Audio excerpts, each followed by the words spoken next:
Conversation with you.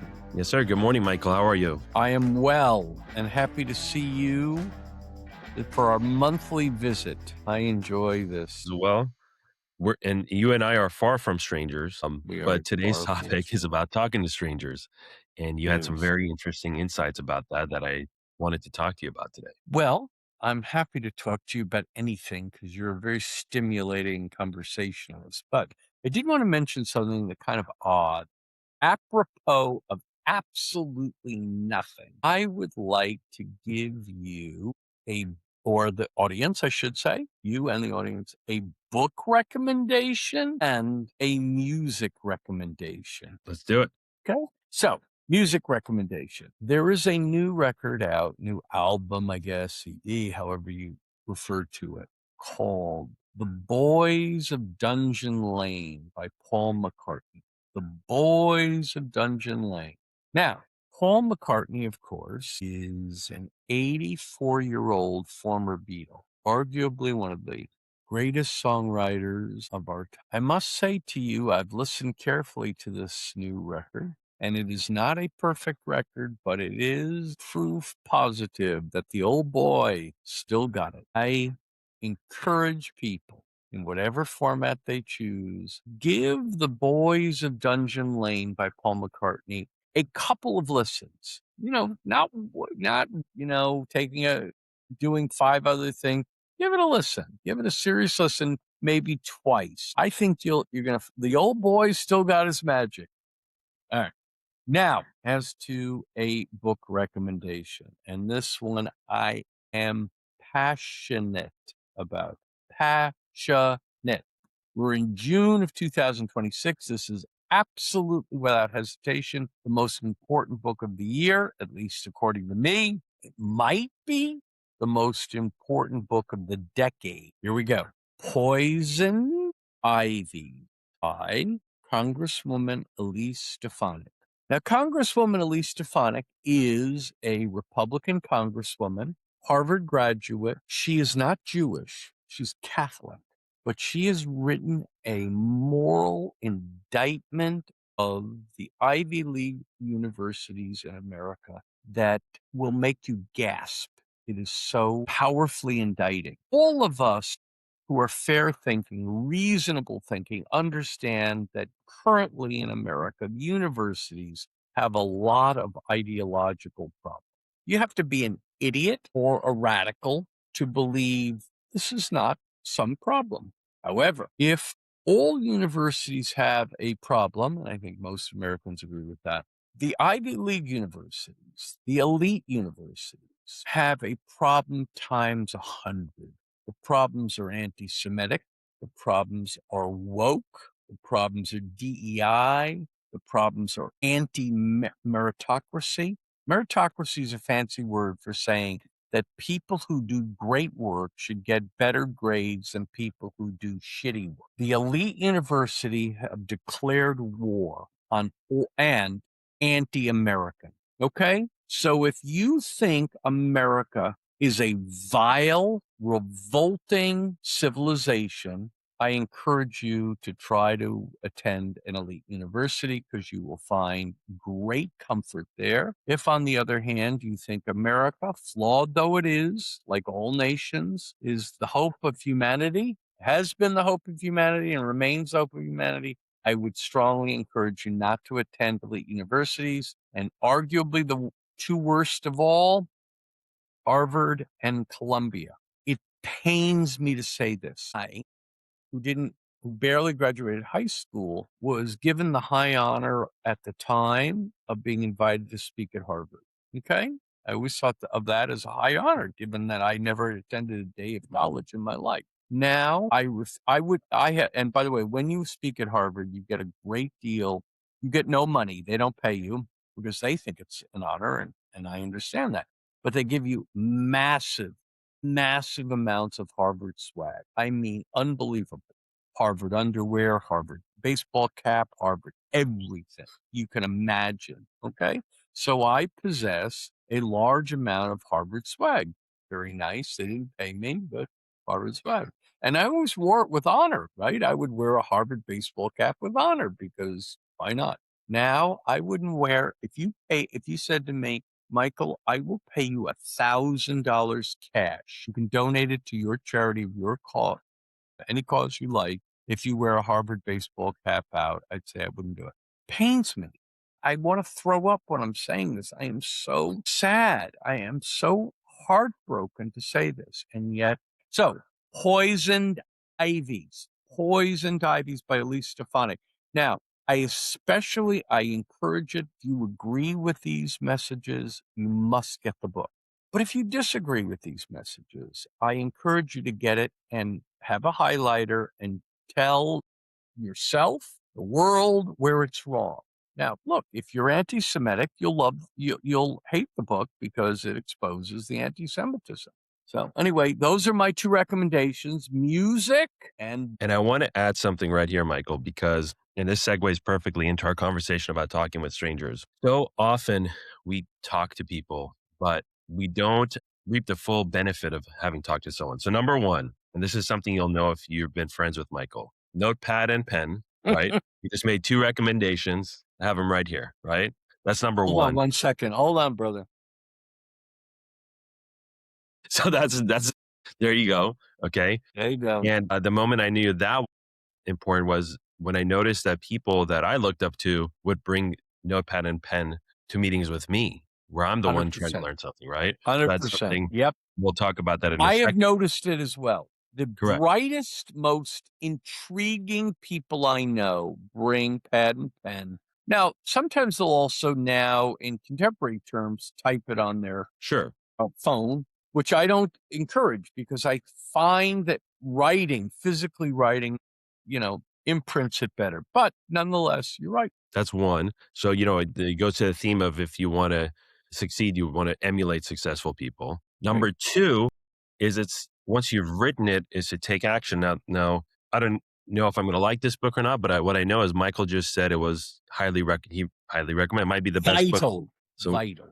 arriving tomorrow. God bless you. Already ordered, right? God bless you. Now, and this was a quote that I kind of had looked at before our call, which is, now some people might say, well, I don't agree with the content of the book Michael was talking about, or I don't.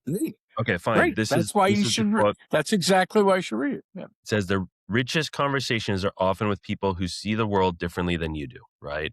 You learn more about yourself and you learn more about them. So anyways, this was just, Michael's made two recommendations. I don't know if I'll like them. Maybe I'll love them. Maybe not. All I know is I respect Michael. And if he's saying that, then it's something I got to look at. So take notes, however you're going to take them, and take action on it. Otherwise, the conversation was just for, giggles, basically. Right. Agreed. Now, can I make another? You have now made an investment in the purchase of this book. You went to Amazon, you purchased Poisoned Ivies, probably a $22, $3, $5 investment. Okay. But that is not, dear friend, the big investment. The big investment comes in the approximate 12 hours of your life, which you have precious little extra time. You have to invest $25 to buy the book, or 23, and then 12 hours, 15 hours of your life to read it.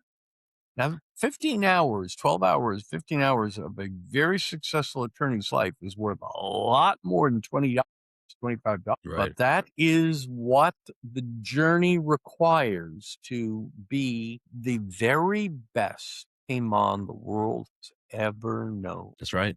That's right. And it's also required in your brilliant last month thesis, paying rent. If, by the way, you're watching this for whatever reason and you've not seen last month's discussion that Paymon encouraged, I guess, paying rent, I encourage you to do it. It's well worth. And I'm going to add a link in the description of this. We have a Zoom that's coming up next week. Is it next week? It's in next 24th. So 10 days. 24. 10 days. So we have a free Zoom where we're going to cover that in depth. One half hour. Right. And I'm going to add free. the link. It's a half hour. If you don't have a half hour for this, for free, by the way, you got other issues, dear friend. I want to know what is so vital in your. So, Michael, anytime I've hung out with you, one thing I've noticed is A, you're incredibly invested in our conversation, but there has not been a single time we have gone somewhere where you have not talked to strangers. Every Yep. single time. And I want you to tell me why. Well, first of all, as you indicated, I am a passionate supporter of talking to strangers. Okay. Now, for some of the audience, that might seem odd, interesting, but odd perhaps. And I would offer two reasons why. Okay, so I'm in the court, Paymon's court. I'm coming to the judge and will say, Your Honor, I have two central reasons why I'd like you to affirm my talking with strangers logic. Number one benefit. Number one, it benefits you. Person who talks to strangers is benefited by the conversation. Agree, disagree. It benefits the person. Number two, Your Honor. Number two, it benefits the world. So it benefits you. It benefits the society. Other than that, it doesn't have much benefit. Okay. So there we are. And I can give you an example of this. This is I can give you two examples of it. May I? Absolutely. Okay, first is a little fun, quirky one, and the second one is a bit more profound. I'll give you the quirky one first. Okay, about 6 months ago, both of these happened in a restaurant where very frequently, you're in a position of seeing strangers. Okay. So I was in a restaurant about, I don't know, 6 months ago, something in that range. And sitting in the restaurant was a stranger, and I'm in Los Angeles area, suburb of Los Angeles, and an affluent suburb of Los Angeles. So I was sitting there, there's a man, maybe 45 years old, and he had a baseball cap on. And the baseball and stranger, don't know him at all. The stranger baseball cap had some reference to Texas. Texas. So I said hello to the man because I talk to strangers. And he said hello. Hi, how are you? Fine, how are you? I said, hey, are you from Texas? You got a baseball cap from Texas. I'm assuming you might be from Texas. He said, I am. I said, where are you from? I said, well, I live here now, but I was born in New York. And then he said something kind of quirky and interesting. He said, in Texas, we don't have much problem with shoplifting. I said, you don't? You know? And I thought to myself, shoplifting in Southern California is so common that if you walk into a CVS or a Ralph's and you say, do you have shoplifting every week? They say, every week? Are you an idiot? We have it every hour. And I said, every hour? Every hour. I said, oh, wow. Do people come in, run out of the store?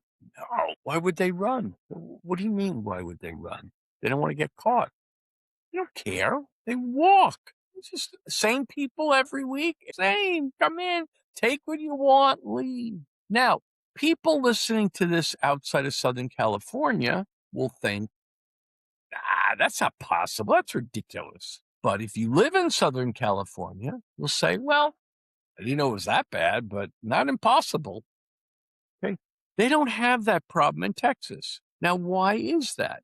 Well, I have no idea. He didn't announce it, but I rather imagine it's because in Texas, people have guns. They carry guns.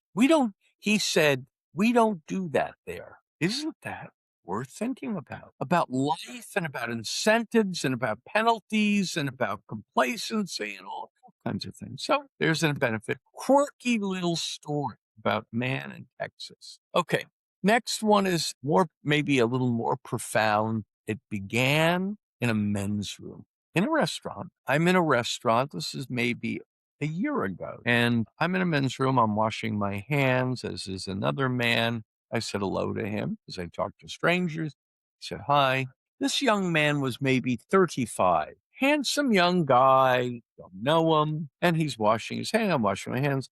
Hi, how are you? Fine, how are you? As we're walking out of the men's room, I say to the young man, hey, what's your name? He says, my name is Mitch. I was like, Mitch, I'm Michael. Mitch and Mike. Nice to meet you. Nice to meet you.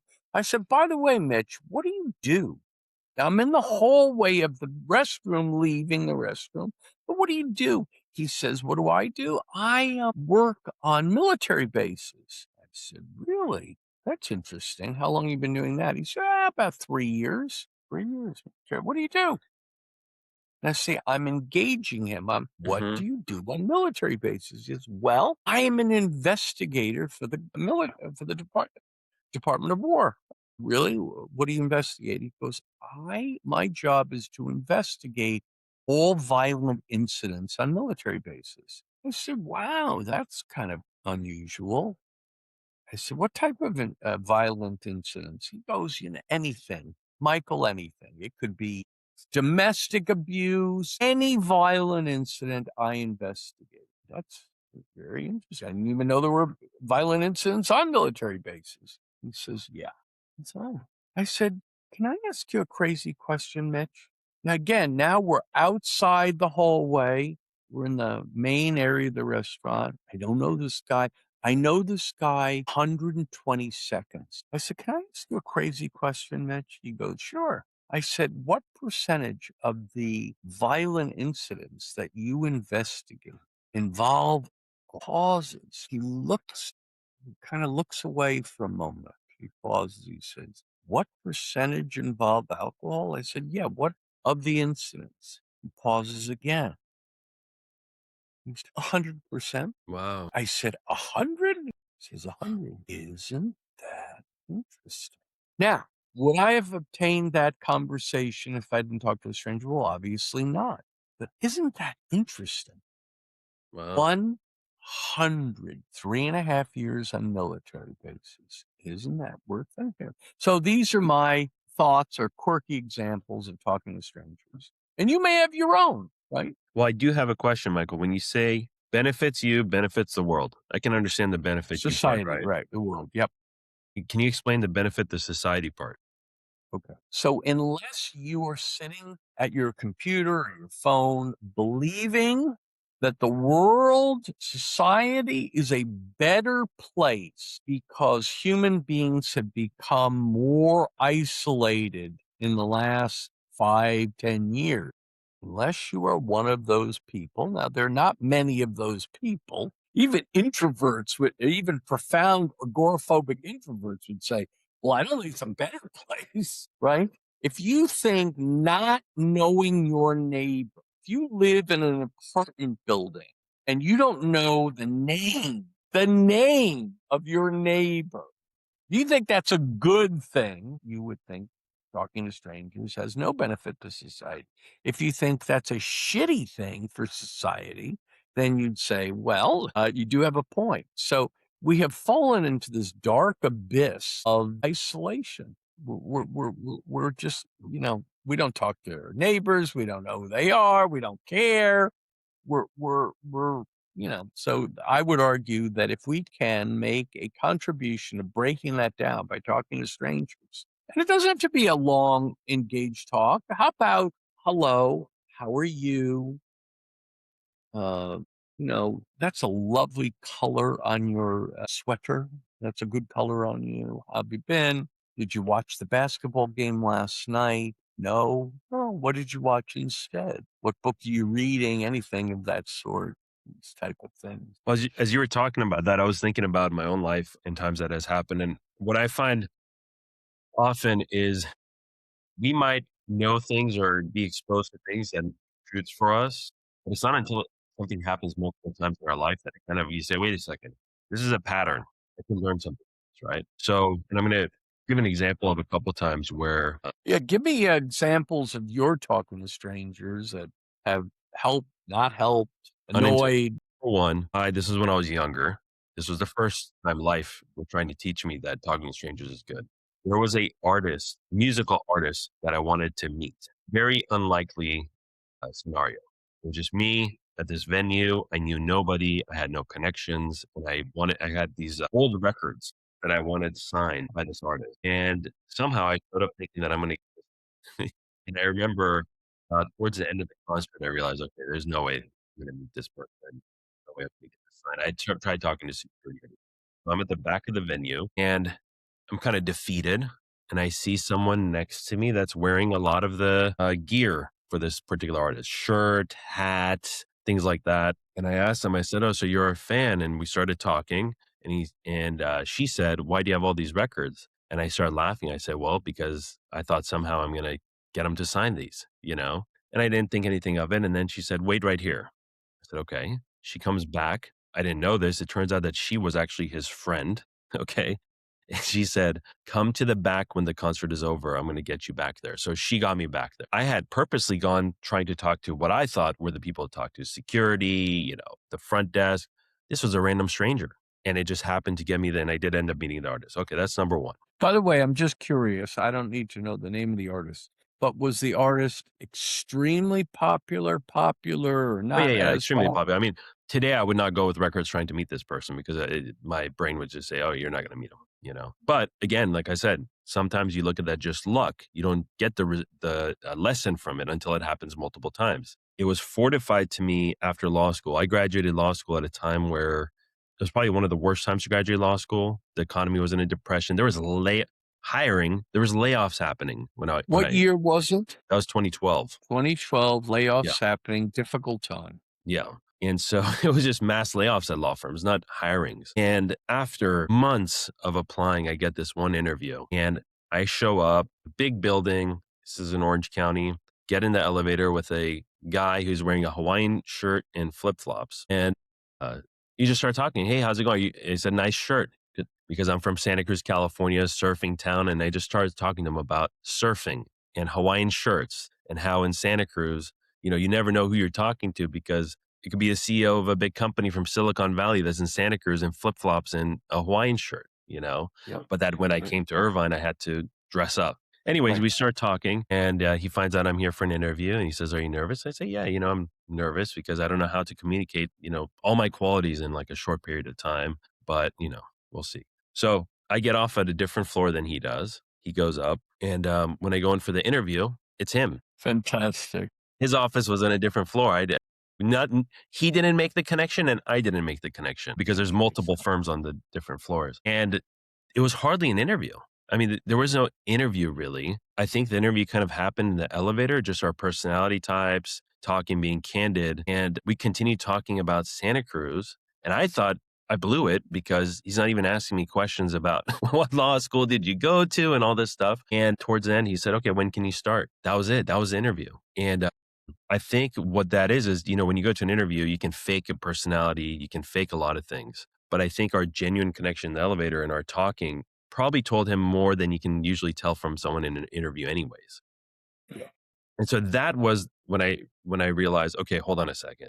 You never know who you're talking to. You never know who's who, what's happening. There's a big benefit to talking to strangers. I think those are outstanding stories. I just want to ask a question about that. Yeah. The incident with the musical artist, how long ago approximately did that happen?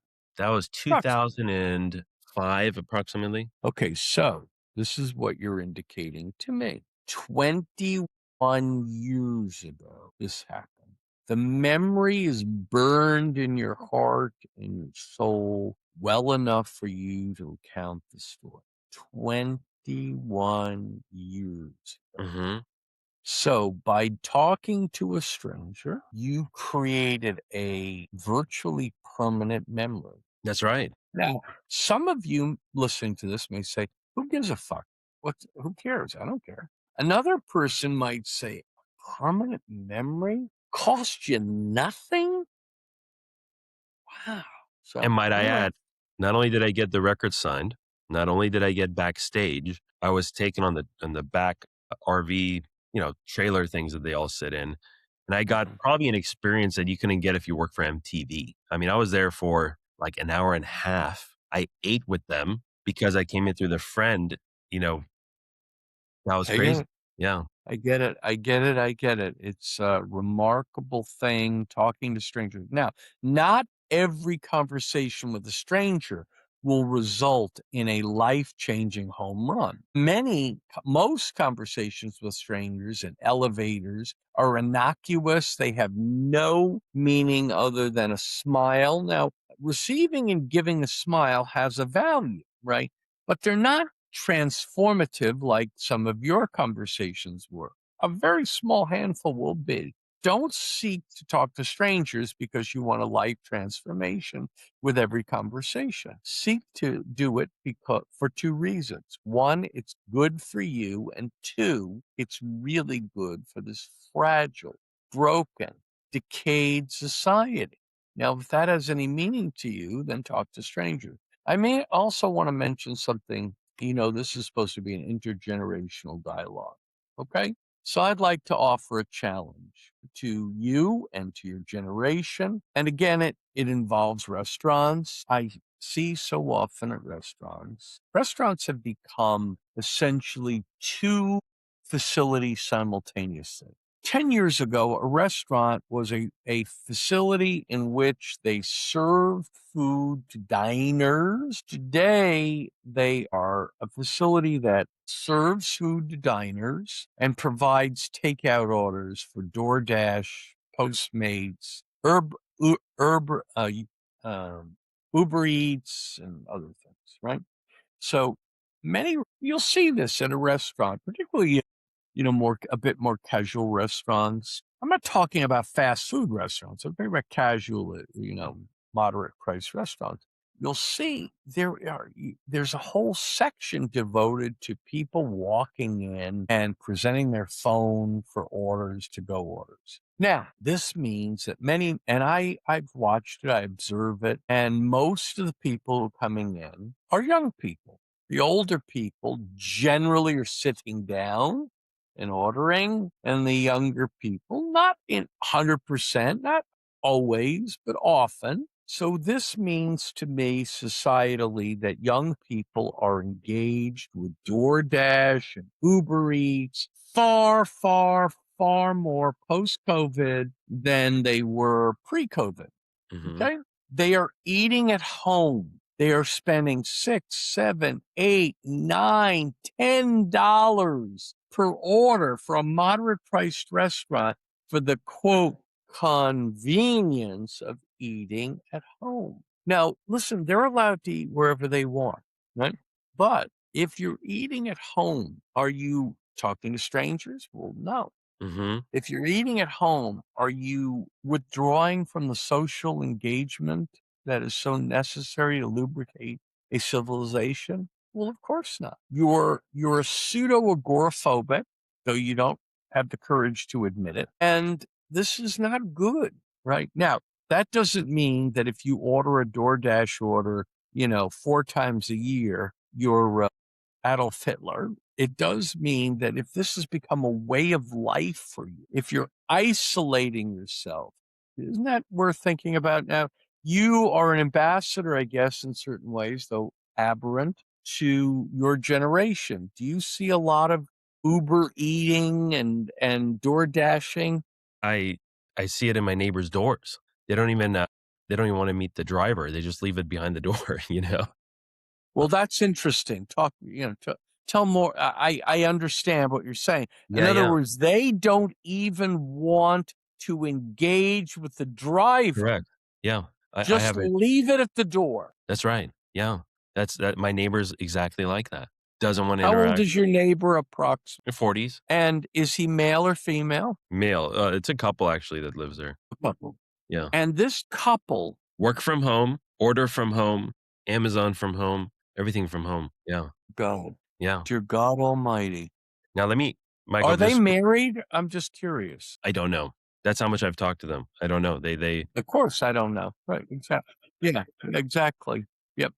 I know. It's a something great int answer. I don't know. yeah. By the way, do you know Something their names? I'm just no. curious. Now, listen to this, audience. Here is Paymon, a man who does talk to strangers, very gregarious, right? Charming guy. Yeah. He's living next to a man and woman couple. He doesn't know their name and he's witnessed this. Is Yeah. this now? I would encourage you to hear that. Either laugh out of nervousness or start a process of weeping. One of the other is appropriate. And, this is one thing I wanted to touch on is, they say that there are different things that motivate people. One of the ones you talked about, it could benefit you. The other one is it could Mhm. benefit society. Right. I talked about a couple anecdotes where it benefited me really. Another thing, and perhaps even more powerful than all of that, is fear. By the way, if you acknowledge it benefits society and you care about society, not that all that many people do, then it benefits you, right? Right. If you are concerned about your society, right, and you have a conversation that you believe benefits society, doesn't benefit you, then it benefits you. Yeah, Yeah. And but the reality is people are often more motivated by fear than any of that. Fear is a correct. really big driver of action. Yeah, good. Correcto. And for people that are interested, as you and I are, in psychology and human behavior, there's this famous concept we might remember called the bystander effect. It was popularized mostly from a murder that happened in the 90s in New York, where there was tons of witnesses. And it started a lot of studies where the concept of the bystander effect is that the more bystanders there are witnessing something bad happening to someone, the less Yep, likely it is that they intervene. correct. And a progeny of those researchers was interested in determining what is considered a bystander. And what they found was saying a simple hello to somebody may recategorize you and increase the chances that someone would intervene if something were to happen to you, right? Because now they sense of connection or moral obligation to you. Just from a simple hello, you're no longer a stranger, right? This is somebody you've talked to. And it went, you can, leave it up to the audience to go look, but they did different studies on different various levels of interaction. And the more you interacted with someone, the more it increased the chance that they would help you if something were to happen to you. So now we're talking about fear, right? A Yeah. simple hello at a coffee shop, at a bank could be the difference between someone just watching something happening to you to actually helping you. And by the way, I'll give the audience homework if they choose. It's voluntary homework. So it's the best kind of homework. You don't have to do it. There was an incident in New York where I was raised long, long, long time ago involving a woman who was murdered named Kitty Genovese. Yep, Kitty that's the Genovese. one. And this was a long time ago. This was not the incident in the 90s. I think this was in the 60s. But if you go to Google or your AI tool and you type in what were the lessons of Kitty Genovese, I think you'll find some interesting tools for your own internal conversation. I think you've given some. A simple hello can relegate someone from stranger to not stranger. Interesting. Yeah. So, how about this? A question for our audience, intergenerational dialogue question. If you were a school teacher, a tough son of a bitch professor at Oxford, you are listening to this. I'm inviting you to consider yourself a tough son of a bitch professor at Oxford, a tough grader. You don't give out easy grades. And now I'm going to ask you to grade yourself over the last 12 months. Grade yourself. A is excellent. B is good. C is average. D is below average. F is failure. What grade would you be willing to give yourself? You're talking to stranger history over the last 12 months. Now, A is excellent, B is good, C is average, D is below average, F is failure. Now, I'll give you a little clue about that. People tend, as a rule, to grade themselves about a point higher than they really should. So usually when somebody gives us a B, it's a C. When somebody Right. gives us an A, it's a B, and so forth. They have a very elevated view of themselves because they're judging their motives, not their actions. Interesting. But I think that's an interesting little test for our deposed audience. What grade would you give yourself? And if you let's say you give yourself a B, what grade are you committed to getting for yourself in the next 12 months? B, same grade, lower grade, higher grade? It's an And can I interesting add one little more test to end this with? yeah. Go. Something I thought of myself when I was thinking about this conversation. How many of you growing up, your parents said, don't talk to strangers? Yep. And so we're ingrained with this fear, danger, danger, right? Don't talk to strangers. Danger. I've been told by people, you probably have the same conversation where particularly parents will say, well, yeah, I'll say, I rode a subway alone in New York at age 9. He said, well, the world is much more dangerous today. I said, darling, do you think the world is more dangerous today? Or do you believe that we better know about the dangers today? Isn't that an interesting question? True. Is it more dangerous? One possibility, yes, it is. Another possibility is no, not really. We just know more about danger today, Increased right? awareness versus increased Increase. incidence. Yeah. Yeah, yeah. And of course, I am not suggesting that if a man is standing in the parking lot with an I Love Charles Manson t-shirt on and he has a machete in his hand, that you go over and ask him, for the time of day. You have to use some common sense. But in an elevator, in a Starbucks, in a restaurant, and by the way, here's another test. Watch people. Forget about how you do with strangers, right? You, Paymon, you, Sally, you, Henry, you, Ava. Watch people. Do they talk to strangers? I go in elevators all the time. The majority of people don't even look at you. They don't even smile. They forget about talk. They just are looking at their phone. Now, if you think that's a good thing for society, then I would encourage it. If you think that's a shitty thing for society, I would discourage it. It's pretty simple. Anyway, it's in my opinion, a fascinating conversation. By the way, do you have any recommendations for me? Either, I gave book and music. That was my two. Anything, a movie, anything at all, that just something that's hit your fancy in the last month, because we do these once a month. Just Right. anything, You know, a restaurant, right. anything at all. I have a very high standard for what I would recommend to you. You know what I mean? This is not a I'm not. willy-nilly. So, okay, I do have a recommendation, though. Have you heard of a book called Psycho-Cybernetics? Nope. Okay.